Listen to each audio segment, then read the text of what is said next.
கதையோடைய ஆரம்பத்தில் போலீஸ்காரும் ஆம்புலன்ஸும் வந்திருக்குது. ஸ்ட்ரக்சரில் ஹீரோவையும் சின்ன பொண்ணுங்களையும் தூக்கிட்டு போகிறாங்க. லேடி ஆஃபீஸருக்கும் செம அடிபட்டிருக்குது. ஆம்புலன்ஸில் ஹீரோ கூட அந்த ஆஃபீஸர் தான் உட்காந்துக்கிறாங்க. பவர் யூஸ் பண்ணது ஹீரோவுக்கு ஒரு மாதிரி பண்ண ஹீரோயினி ஹீரோ கையை டைட்டாக பிடிச்சிக்கிறா. நெக்ஸ்ட் சீன் ஹாஸ்பிட்டலில் தான் காட்டுறாங்க. போய் ஐசியூக்கு கூட்டும் போக அந்த லேடி ஆஃபீஸர் இதை ஏக்கத்தோட பார்த்துன்னுக்கிறா. அவளுக்கும் டயர்ல கீழே உழ போக கூட இந்த ஆஃபீஸர் தான் அவளை பிடிக்கிறாங்க. இந்த லேடி ஆஃபீஸர் சேர்ல உட்கார வைக்கிறான்.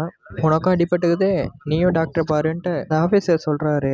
இல்லை, நான் நல்லா தான் இருக்கிறேன். 3 பேரோட கண்டிஷனும் நல்லபடியாக மாற வரைக்கும் நான் இங்கேயே வெயிட் பண்ணுறேன்னு நம்ம ஹீரோயினி சொல்கிறா.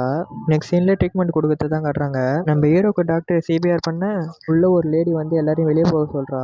நீ என்ன சொல்கிறேன்னு தெரிஞ்சுதான் சொல்கிறேன்ட்டு மற்றவங்க கேட்க, அதெல்லாம் நீங்கள் எல்லாரும் வெளியே போங்க, கொஞ்சம் பேஷண்ட்டை நானும் பார்க்குறேன், இதெல்லாம் நான் ரெஸ்பான்சிபிலிட்டி நான் எடுத்துக்கிறேன் அந்த உள்ள வந்த லேடி சொல்கிறா. 3 பேருக்கு நடுவில் வந்த அந்த லேடி கிண்ண மாரி ஒரு விஷயத்த வர வைக்கிறா.